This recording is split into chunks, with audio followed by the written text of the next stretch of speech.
Account health में हमने देखना है कि ये सब जो चीज़ें हैं जो दराज के एंड से कम्युनिकेट की जा रही होती हैं, जो कि हमें इंडिकेट कर रहा होता है कि सर्टेन परसेंटेज होनी चाहिए, आपकी कैंसिलेशन रेट 1% होना चाहिए। 1% का मतलब क्या हुआ कि अगर आपके 10 ऑर्डर हैं और आपका एक ऑर्डर कैंसिल होता है तो आपका 10% हिट कर गया। तो इस तरह बहुत ज़्यादा ध्यान रखना है। 1% कब कंसिडर होगा, जब आपके 100 ऑर्डर हैं और आप एक ऑर्डर कैंसिल कर रहे हो। सुनने में ये बहुत ज़्यादा वर्ष लगता है कि यार इतनी परसेंटेज को मेंटेन करना बहुत ज़्यादा मुश्किल है, तो बिल्कुल नहीं है। पहले परसेंटेज देखते हैं, समझते हैं, फिर देखेंगे कि इसका रेजोल्यूशन हमने किस तरह करना है। अच्छा जी, सेम बिजनेस एडवाइज़र के साथ ही ये ऑप्शन है अकाउंट हेल्थ का। अभी यहाँ मेरे पास दिखा रहा है नॉन कंप्लायंस पॉइंट, मतलब कोई भी एक भी हिट नहीं है, कोई भी इम्पैक्ट नहीं है, ऑल डन है, 0 पर है। ठीक है, 12 पर आता है तो आपको एक सर्टन वार्निंग दे दी जाती है, 7 डेज़ के लिए आपके अकाउंट की एक्टिविटीज़ को सस्पेंड कर दिया जाता है कि आप कुछ नई प्रोडक्ट नहीं लिस्ट कर सकोगे। 24 पे आने के बाद आपको 14 डेज़ तक रोक दिया जाता है ऑर्डर से। आगे आपके पास 36 पे पॉइंट आते हैं तो 21 डेज़ के लिए आपको ओवरऑल ऑफलाइन कर दिया जाता है, 48 पे आपको डीलिस्ट कर दिया जाता है। ठीक है, ये बेसिकली डिसाइड करते हैं, जो कि हम दराज यूनिवर्सिटी में देख लेंगे कि नॉन कंप्लायंस पॉइंट किन किन चीज़ों से लगते हैं। बहुत सारी चीज़ें अगर लगेगा तो यहाँ आपको इम्पैक्ट नज़र आ जाएगा कि भाई ऑन गोइंग पेनल्टीज़ कहीं ना कहीं आ जाएगी। एक पेनल्टीज़ के साथ एक पॉइंट अलॉट हो जाता है। जैसे मेरे कुछ टाइम पहले से एक अकाउंट पे 3 पॉइंट्स जो कि अब रिपीट हो गए हैं क्योंकि उन पर 1 साल पूरा हो गया पॉइंट्स पर। ठीक है, फिर मेन मैट्रिक्स आ जाते हैं कि मेरे अकाउंट पे कैंसलेशन रेट, हर अकाउंट पे यही है कि 1% कैंसलेशन रेट होना चाहिए।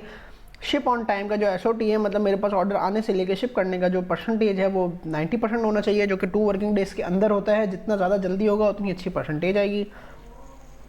Seller rating almost last 8 weeks, मतलब पिछले 2 महीनों में 85% प्लस गई हो। सेलर फ्रॉड रेट 1% के अंदर हो और 10 मिनट रिस्पॉन्स रेट 90% से ऊपर हो। अब इसको डिटेल में समझते हैं। कैंसलेशन रेट वो होगा जो दराज की जानिब से ऑर्डर आए और मैंने उन ऑर्डर को शिप नहीं करवाया और वो कैंसिल हो गए विदाउट जस्टिफिकेशन। एक तो है कि मैंने कैंसिल करवा दिया कि बायर मिस्टेक या बायर रिक्वेस्ट पे या फ्रॉड पे या एक्टिविटी पे, डुप्लीकेशन पे, उस पर कोई इम्पैक्ट नहीं है। एक ऐसा ऑर्डर है कि जो मुझे ऑर्डर आया, मेरे पास प्रोडक्ट अवेलेबल नहीं था और मैंने उसको कैंसिल किया या छोड़ दिया, कैंसिल हो गया सोर्सिंग डिले पे, इन्वेंट्री फुलफिल ना होने की वजह से, तो वो मुझे यहाँ इम्पैक्ट करेगा। ठीक है, अब परसेंटेज ये है कि मैं 1% के अंदर रखूँ, शिप ऑन टाइम 90% प्लस रखूँ। ठीक है, मतलब मुझे जो ऑर्डर आ रहे हैं 2 दिन में दराज देने का बोलता है, तो मेरी कोशिश हो कि वो 2 दिन के वर्किंग आवर्स को कैलकुलेट करके 16 घंटे हुए। अब उन 16 घंटों में जितना जल्दी मैं करूँगा तो मेरे पास परसेंटेज और अच्छी होगी। जितनी ज़्यादा अच्छी परसेंटेज होगी, मैट्रिक्स को देखते हुए सिस्टम आपको उतना ज़्यादा बूस्ट करेगा। सेलर रेटिंग क्या होती है कि जो मेरी प्रोडक्ट पे रेटिंग रिव्यूज़ आ रहे होते हैं वो ज़्यादा से ज़्यादा 85% प्लस होने चाहिए। मतलब अगर मेरी प्रोडक्ट 100 जानों को डिलीवर हुई, 100 में से 10 ने रिव्यूज़ रेटिंग की, तो उन 10 के जो परसेंटेज है, 10 में से 8 लोग ऐसे हों जिन्होंने आपको 5 स्टार रिव्यू दिए हों या 4-5 स्टार रिव्यू दिए हों। इससे नीचे अगर 10 रिव्यूज़ में से जो 100 को डिलीवर हुआ है, 100 में से 10% अगर आपको रिव्यू कर रहा है और वो रिव्यू की आपकी परसेंटेज 10% है और 10 लोगों ने जिन्होंने आपको रिव्यू करना है उन्होंने अगर आपको अच्छा रिव्यू नहीं किया, तो ये है कि आप डाउनग्रेड हो जाओगे और आपकी जो है ऑर्डर में भी इम्पैक्ट आएगा यहाँ से। सेलर फ्रॉड रेट कि मैंने कोई फ्रॉड कर दिया हो, मैंने खाली पार्सल भेज दिया हो या मैंने कोई और चीज़ वो कर दी हो, तो इस तरह की चीज़ें भी नहीं चलती। ठीक है, मीन्स एक तरीके से सिंपल फ्रॉड, मैंने कोई भी रॉन्ग एक्टिविटी नहीं करनी, जो मुझे समझ आती है कि ये रॉन्ग एक्टिविटी है वो मुझे नहीं करनी। बाकी डिटेल यूनिवर्सिटी में हम देखेंगे।